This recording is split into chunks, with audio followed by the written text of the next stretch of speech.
Hello, crew, and welcome to our social studies lesson for the week. We are doing the branches of the government today. So again, you're going to need your We the People, the U.S. Constitution packet.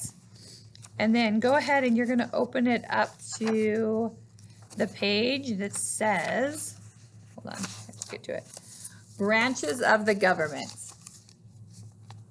Okay, so we're just going to go through this today and we're going to talk about the different branches of government. So the first one that we have here is, where do I want to start? The executive branch. We're going to start up here. Turn this way. The executive branch. So this is the head of the executive branch is the president. He is the commander-in-chief of our nation's military. He makes treaties with other countries.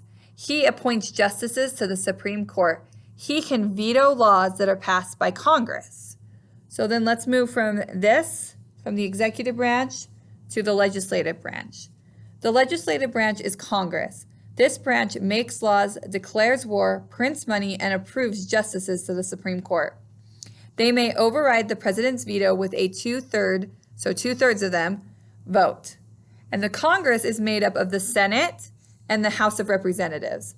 The Senate has 2 per state. So every state has 2 senators. And then Congress, or the next one is the House of Representatives, and the representatives are based on the state's population. So depending on how many people live in your state is how many representatives you guys send to Congress, to the House of Representatives. Together, they make laws, declare war, print money, and approves justices to the Supreme Court. So president nominates them, legislative branch approves them. The Supreme Court is sometimes called, SCOTUS, Supreme Court of the United States. So if you ever hear somebody say SCOTUS, they're talking about the Supreme Court of the United States. So what is the Supreme Court? That's our judicial branch, so down here. The head of the judicial branch is the Supreme Court, made up of 9 justices or judges type thing. They interpret laws. If they say a law violates the Constitution, they throw out the law, meaning that it can't be a law anymore because it goes against our Constitution. They decide difficult cases that lower courts cannot decide or cannot solve. So those are our 3 branches of government. They're what makes up our lives, basically, right? This is what the Constitution set out to design, was our branches of government. Okay, I want you to flip the page to this one. So our government is set up in what's called a checks and balance system. It makes it so that not one branch of the government has more power than the other one. Because you have to remember, the founding fathers had just come from Britain, where the king made all their choices, and we just had to go along with whatever king and parliament said. And they didn't want that to happen to the United States. So they made up what they call the checks and balance systems of the 3 branches of the United States. So let's start here with the legislative branch. We decided that they make the laws. And this is also what they can do. Congress can override the president's veto. Congress can impeach the president, or they can put him on trial if they find that what he's doing violates the Constitution. They can also, the Senate approves new justices to serve on the Supreme Court. So that's what those 2 do to keep those branches in line, okay? So to keep the executive branch in line, they can override the president's veto and they can impeach the president. To help keep the judicial branch in line, the Senate approves new justices to serve on the Supreme Court. So let's go to our next one, the executive branch. That's our president, right? They enforce the law. So the president can veto laws that Congress creates, and then the president assigns or nominates justices to the Supreme Court, okay? And then let's talk about the judicial branch. The judicial branch, he checks on the executive branch because they can decide things the president does not. Oh, wait, let me read that again. The Supreme Court can decide things the president does are unconstitutional.